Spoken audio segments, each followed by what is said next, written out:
There is a monument standing directly beneath the Tower of Pisa. When the mind does something odd, the rational part of you understands the physics. You know the tower has been standing for 800 years, that engineers have spent decades slowing its movement, that it is by any measured account stable enough for the 30,000 visitors who pass beneath it every month. And yet something older than reason quietly insists, this should not be standing. It leans at an angle of approximately 4 degrees from vertical. That sounds modest until you are underneath it. The upper edge of the structure hangs roughly 4 meters out beyond its base. 4 meters. It is not a subtle irregularity you have to squint to notice. It is a deviation so pronounced, so plainly defiant of what stone and gravity should allow, that the eye simply refuses to accept it as normal. And here is the detail that sharpens the unease. The tower is not finished leaning. Instruments placed around its base have been recording movement for decades. The lean changes slowly, incrementally, fractions of a millimeter per year in some periods, slightly more in others. The soil beneath the foundation continues to compress unevenly. The tilt has been reduced through intervention, but it has not been stopped. The tower remains, in the language of structural engineering, an active problem. Conventional wisdom holds that the tower is safe, that the work carried out between 1990 and 2001 has secured it for at least another 2 to 3 centuries. Engineers removed soil from beneath the higher side, coaxed the structure back from its most dangerous lean, and declared it stabilized. The international press reported it as a rescue, as a conclusion. But within the engineering and geological community, the picture is considerably less settled than that consensus implies. A structure sitting on waterlogged clay in a seismically active region with a foundation that has never been fully reinforced, a structure that has been moving continuously since the day its builders first noticed something was wrong in the 12th century, is not a solved problem. It is a problem that has been managed. Those are different things. So the question that tourists photograph from the plaza below, the question that children ask when they first see it in textbooks, when will it fall, is not a naive question. It is, in fact, one of the more technically serious questions in contemporary structural engineering. And the answer, depending on which expert you ask, ranges from not in our lifetimes to we genuinely cannot say. That gap between the public confidence and the private uncertainty is where this documentary begins. Construction on the Tower of Pisa, formerly known as the Campanile or Bell Tower of the Cathedral of Santa Maria Assunta, began in 1173. The city of Pisa at that time was one of the most powerful maritime republics in the Mediterranean, a commercial and military force whose influence stretched from the Italian coast to the Crusader ports of the Levant. The tower was conceived as a statement of civic and ecclesiastical prestige, a freestanding bell tower that would anchor the cathedral complex and announce Pisa's importance to the world. The design called for a cylindrical marble structure of 8 stories with a colonnade of arched galleries wrapping each level. The ground floor would be solid, the upper floors hollow, the whole thing rising to a height of approximately 56 meters. It was ambitious, it was expensive, and the ground it was being built on was, from the very first course of stone, completely unsuitable for it. The Campo dei Miracoli, the Field of Miracles, on which the tower stands, is a beautiful piece of urban planning that sits on deeply problematic geology. Beneath the marble surface lies a complex layering of loose sandy soil, soft marine clay, and aquifer-saturated sediment, deposited over thousands of years by the shifting channels of the Arno and Serchio rivers. This kind of ground behaves under load in ways that architects in 12th century Italy had neither the tools nor the theoretical framework to predict. Within 5 years of the start of construction, after only 3 stories had been built, the lean was already visible. The southern side of the foundation was sinking faster than the northern side, and the structure was tilting noticeably southward. Construction halted, not from engineering caution, historians believe, but from the near-continuous state of military conflict that characterized Pisan politics throughout the late 12th century. The city was at war. The tower waited. That interruption, which lasted roughly a century, may have inadvertently saved the structure. During the pause, the soil beneath the southern side continued to consolidate under the weight of the existing stone. By the time construction resumed, the foundation had achieved a degree of equilibrium it had not possessed when building stopped. The tower was still leaning. It was now also more stable than it had been at the moment of interruption. Building resumed in the 1270s under Giovanni di Simone. Workers attempted to compensate for the lean by constructing the upper stories with slightly taller courses on the southern side, trying to bring the axis of the building back toward vertical. You can still see this correction in the slight curve of the tower's profile, a gentle bow, visible when you study the outline carefully. It did not arrest the tilt, but it kept the structure plumb enough to continue building. The final belfry was added in the 14th century, and the tower was complete. By this point, it was already leaning by an estimated 1.5 degrees. Over the following 6 centuries, without further construction to add weight, the tilt continued regardless, slowly, persistently. By the 20th century, the lean had reached 5.5 degrees, a movement of roughly 2 millimeters per year southward, accumulating over hundreds of years into a deviation that placed the uppermost story nearly 5.5 meters outside the footprint of the base. At that angle, the mathematics of structural stability begin to deteriorate. The center of gravity of the tower had shifted so far toward the southern edge that engineers calculating load distribution were generating numbers they found uncomfortable. The question was no longer whether the tower leaned. It was whether the lean had become self-perpetuating, whether each increment of tilt increased the eccentric load on the foundation, which caused further compression of the southern clay, which increased the tilt further still. A feedback loop. Slow, geological, but real. And this is where the accepted historical narrative, a famous tower, a charming lean, a successful restoration, begins to give way to something more complicated. To understand why the Tower of Pisa is technically unusual, not just visually striking but genuinely anomalous from a structural engineering standpoint, it helps to understand what the soil beneath it is actually doing. The Campo dei Miracoli sits on what geologists describe as a multi-layered sequence of alluvial and marine deposits. The uppermost layer, extending to about 10 meters in depth, is loose, sandy material. Below that lies a thick seam of soft, highly compressible marine clay, the layer that matters most. This clay, known to researchers as the Pancone clay, is saturated with water, and it behaves under sustained load in a process called creep consolidation. The water is slowly squeezed out, the clay particles compress toward each other, and the surface above settles downward over time. This process is not uniform across the tower's footprint. The northern side of the foundation sits on slightly stiffer material. The southern side sits on a pocket of Pancone clay that is marginally softer, marginally more compressible. The difference in stiffness is not dramatic, but multiplied across centuries under a load of approximately 14,000 tons of marble, a small differential in soil compressibility becomes a significant differential in settlement and a significant tilt. By the mid-20th century, the rate of tilt was accelerating. Studies conducted in the 1960s and 1970s found that the tower was moving southward at roughly 1.2 millimeters per year in terms of the topmost point's displacement. That figure sounds small. In structural terms, for a building already at critical lean, it was alarming. The International Commission, formed in 1990 to address the situation, estimated, based on computer modeling of the soil behavior, that the tower had perhaps decades, not centuries, before the lean reached the point of no return. The question of what the point of no return actually means requires some precision. The tower will not simply tip over sideways like a domino. The failure mode for a structure in this condition involves a more complex sequence: progressive yielding of the foundation soil on the compression side, a sudden acceleration of settlement, and eventual overturning. The modeling suggested this could happen abruptly once a certain threshold was crossed, not as a slow, observable process, but as a rapid, irreversible collapse triggered by the final convergence of accumulated stresses.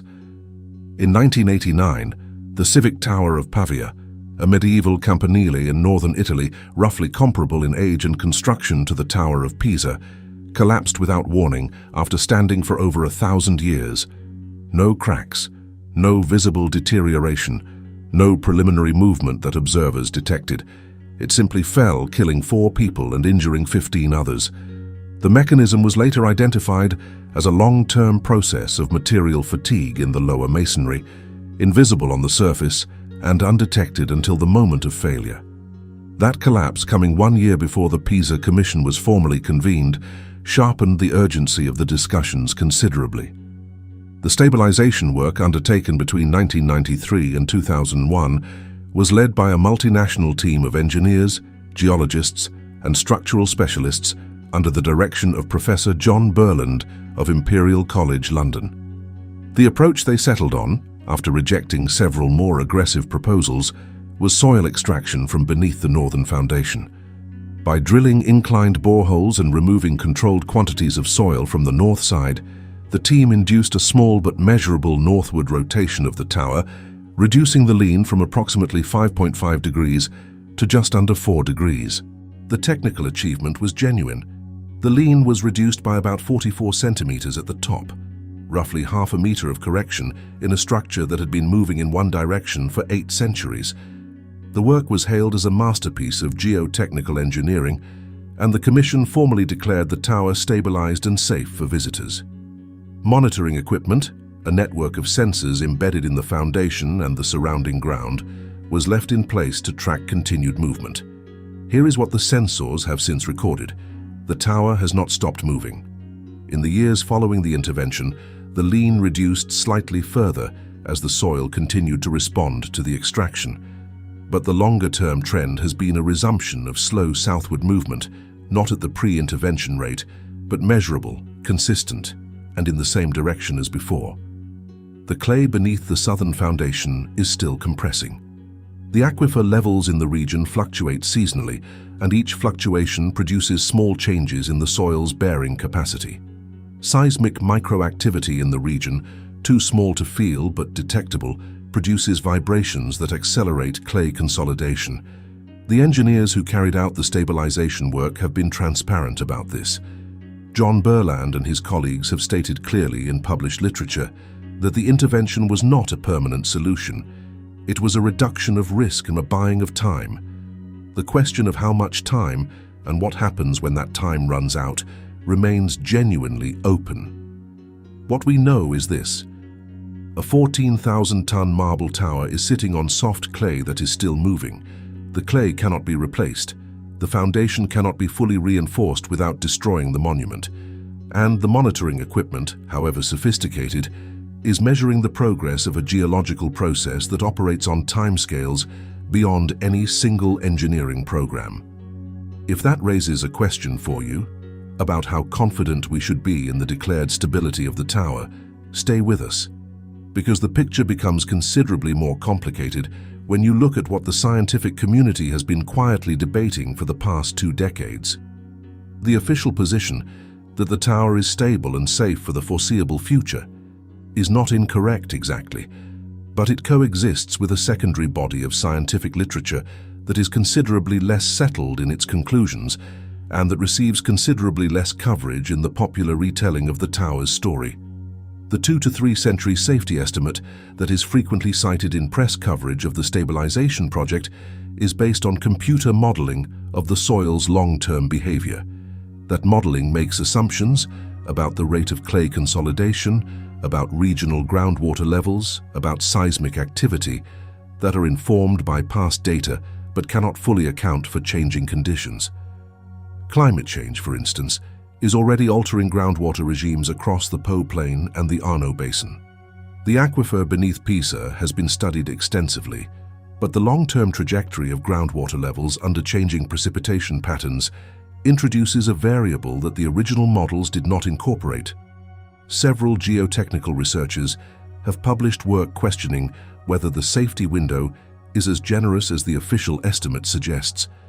A 2013 paper by Italian researchers studying the settlement dynamics of the foundation found that the Panconi clay beneath the southern edge was continuing to consolidate at rates that, if sustained, would gradually erode the margin created by the 2001 intervention.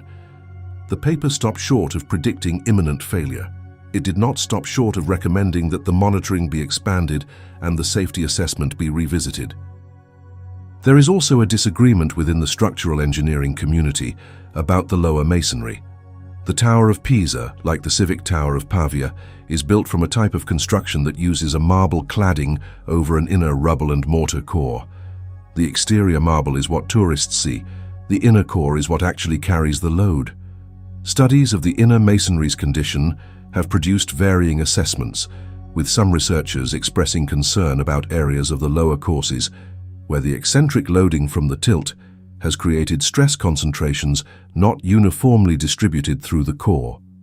The monitoring equipment placed around the foundation in 2001 provides continuous data. But monitoring and intervention are different things. The sensors can tell engineers that movement is occurring. They cannot stop it.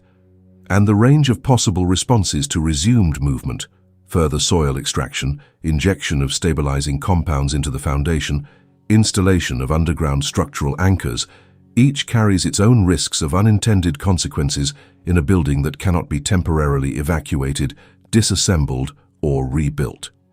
What the scholarly friction reveals, when you look at it honestly, is that the engineering community is managing a building that sits in a condition of permanent, unresolvable tension between its structural requirements and its geological substrate. The question is not whether that tension will eventually produce consequences. It is how long the management can remain ahead of the consequences. Not all researchers agree on that timeline, and the ones who are most cautious tend not to be the ones quoted in the tourism brochures. Let us add the layers, one at a time. The first complication is seismic. Pisa sits in a region of moderate seismic activity.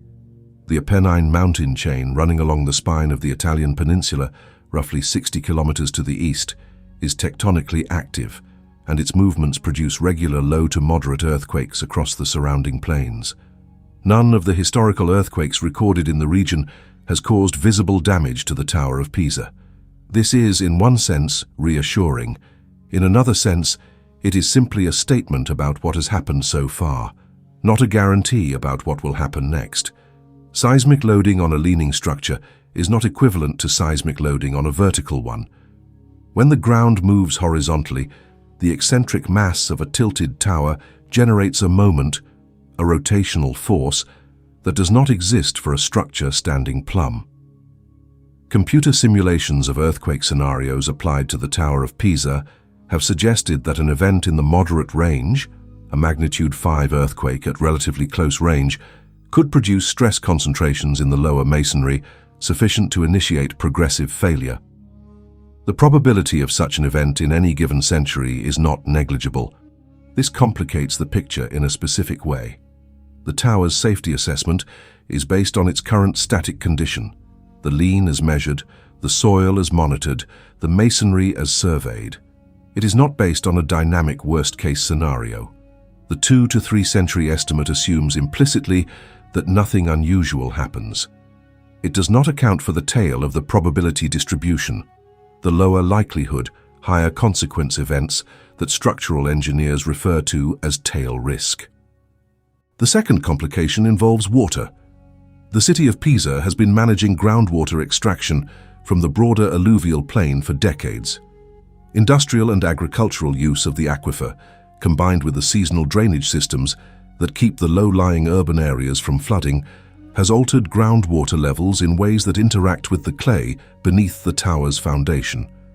When water is extracted from an aquifer, the reduction in pore pressure in the saturated clay can accelerate consolidation, the opposite of the desired effect for a structure trying to maintain stable footing. Studies published in the 2000s found that regional groundwater changes in the Po Plain and Arno Basin were contributing to subsidence across a wide area, including parts of Pisa. The tower's foundation does not exist in geological isolation. It is embedded in a landscape that is itself slowly sinking. The third complication is thermal. Marble and the underlying masonry expand and contract with temperature. In Pisa's Mediterranean climate, The temperature differential between summer and winter produces measurable changes in the tower's lean, a phenomenon documented in the monitoring data and known as thermal fluctuation. During hot summers, the tower leans very slightly more. During cold winters, it recovers partially.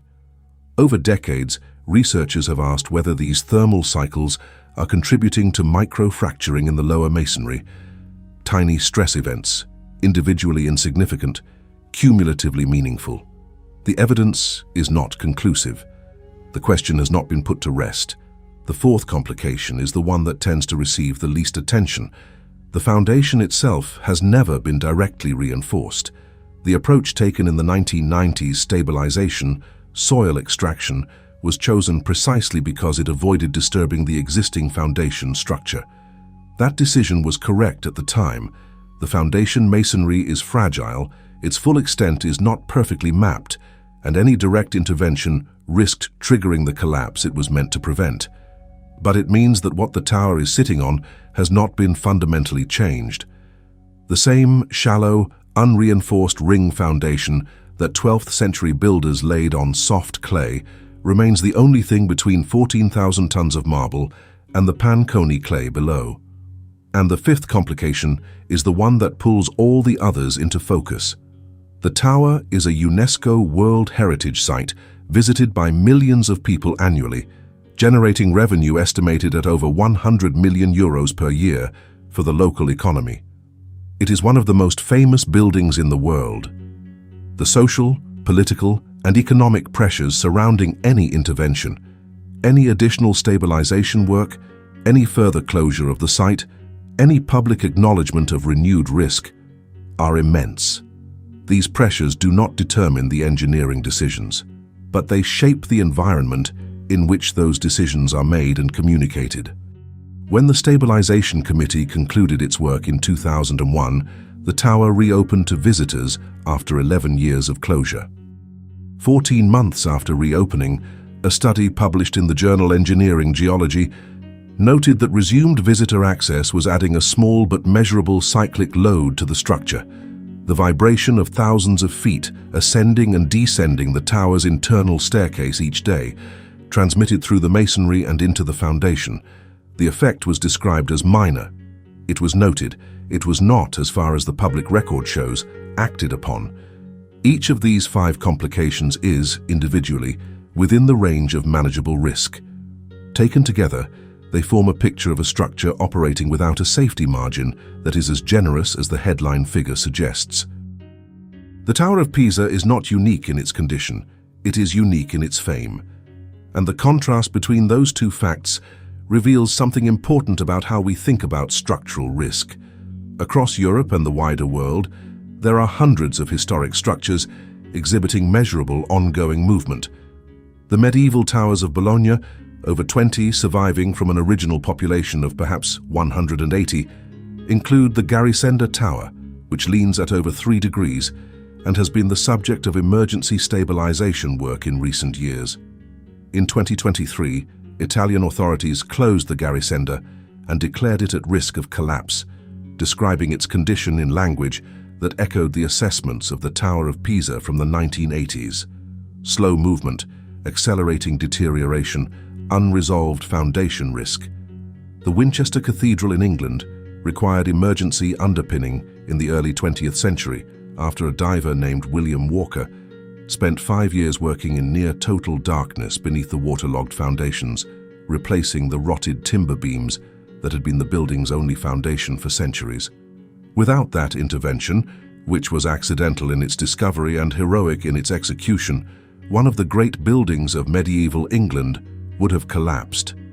The discovery of the problem came late. The Cathedral of Beauvais in France, one of the most ambitious Gothic structures ever attempted, partially collapsed in 1284 and again in 1573. Each collapse was followed by rebuilding. Each rebuild incorporated the lessons of the previous failure. The completed transept, which still stands, is a structure whose history is a record of the limits of medieval engineering ambition pressing against physical reality, and of how close the margin can be between a standing building and a failed one. What these parallels suggest is not that ancient builders were careless. they suggest something more nuanced, that large stone structures exist in a state of permanent structural conversation with their environment, and that the conversation continues long after the builders are gone. The load, the geology, the climate, the groundwater, these variables do not freeze the moment the scaffolding comes down. They continue to evolve, and the building must accommodate that evolution indefinitely. The Tower of Pisa is the most visible participant in this ongoing conversation, but it is not the only one. And the lesson from the towers and cathedrals and foundations that have failed, usually without warning, usually after long periods of apparent stability, is that the transition from managed risk to realized failure is rarely announced in advance. The civic Tower of Pavia stood for 1,000 years. Then it fell on a Tuesday morning in March, without the crack, the groan, or the preliminary movement that its neighbors might have used as a warning. So when will the Tower of Pisa fall?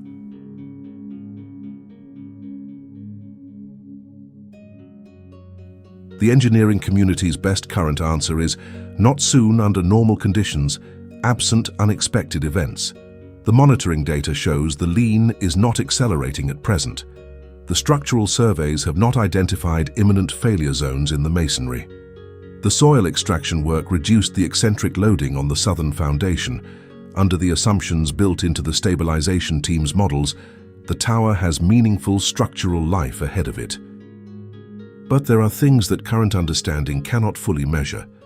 The long-term behavior of the Panconi clay under changing groundwater conditions is being modeled, not observed in real time at the depth and resolution that would be needed to remove uncertainty.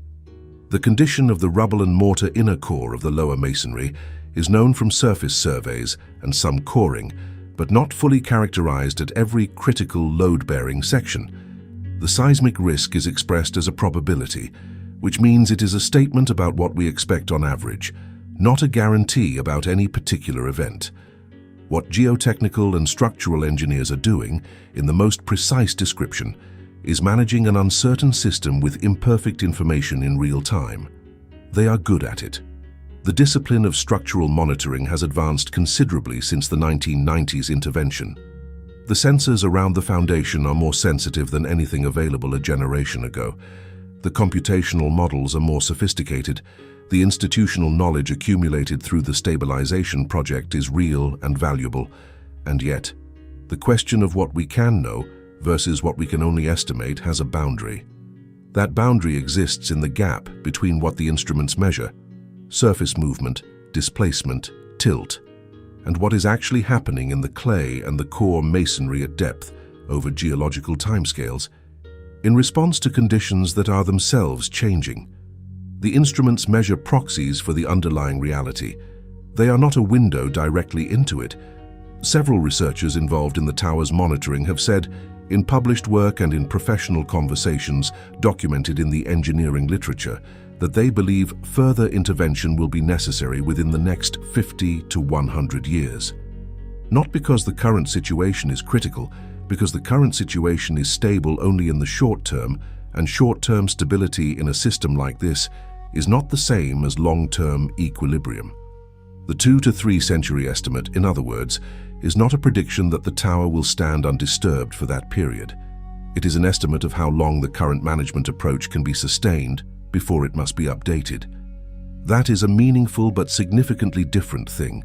Return for a moment to the plaza. The tourists are still there. They are still taking the photograph, arms outstretched, the familiar posture of pretending to hold the tower upright. It is a genuinely charming ritual, and it speaks to something real, the instinct, when confronted with something that ought to fall and hasn't, to reach out a hand, to offer, even symbolically, some small contribution to the effort of keeping it standing. The tower leans above them, white marble in the afternoon light, unhurried, unchanged in appearance from decade to decade. The sensors beneath their feet are recording. The clay is compressing invisibly slowly, as it has been compressing since the first stone was laid 800 years ago. The process is the same. The instruments are better. The understanding is more sophisticated. But the fundamental situation, a great weight on uncertain ground in a state of permanent managed tension, has not changed. It will stand today, almost certainly tomorrow, very probably for generations beyond that. But the ground beneath it is still moving, and somewhere in the gap between the confidence of the official statement and the caution of the monitoring data, the real answer lives, unresolved, unhurried, waiting.